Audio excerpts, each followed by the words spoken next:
What's up, guys? It's Heads from Infinity Loops, and today you're going to learn how to trippy spin your whoop. Explain, oh, maybe I'm hopeless, but I ain't lost hope yet.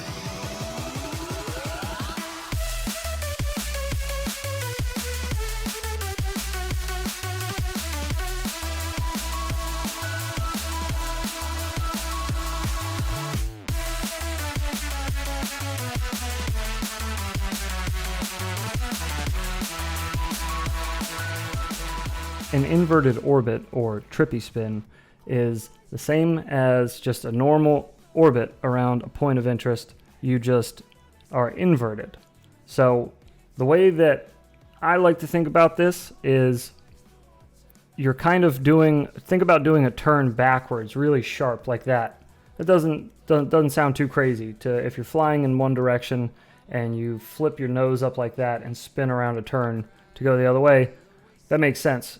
Now, if I keep my direction and I get it locked in right, I'm just still making a turn.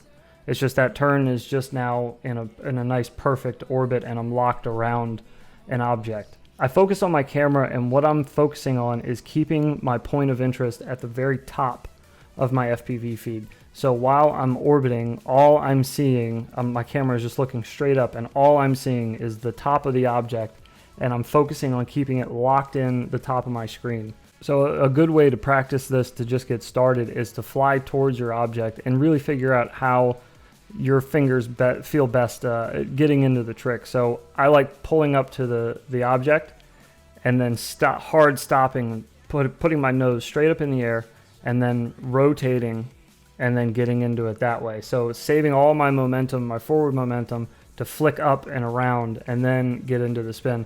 So it looks really saucy getting into it. I like the way it looks.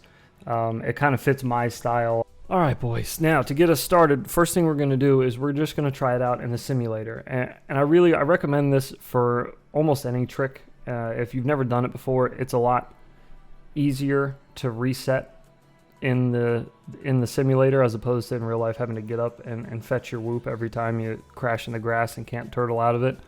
And the other thing is that you can run into the pole 1,000 times in the simulator and you're not going to have to replace any props or frames or anything like that. So it's always a good idea to kind of get your finger movements down and get that muscle memory close in the simulator and then go out into the real world and try it. So I'm just going to go ahead and pick the Zero Grav Redshifter's frame. This is actually one that I fly quite a bit in real life, so that should be good.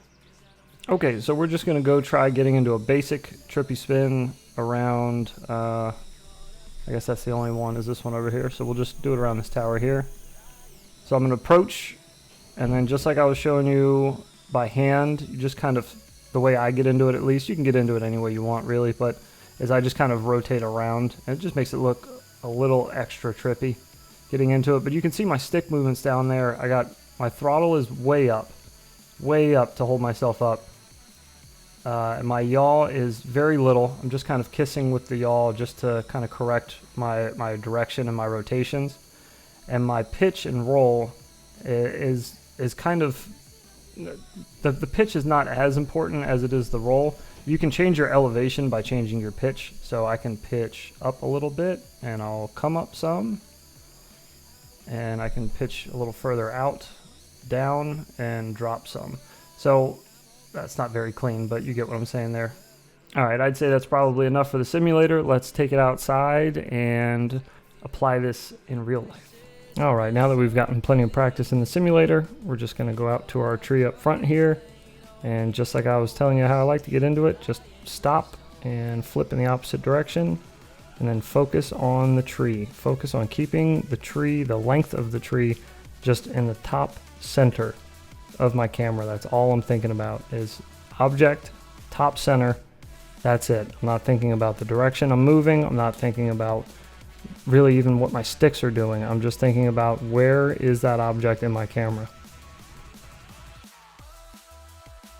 So now that we're locked in and feeling pretty good, we can try working this into a freestyle line and see what that looks like.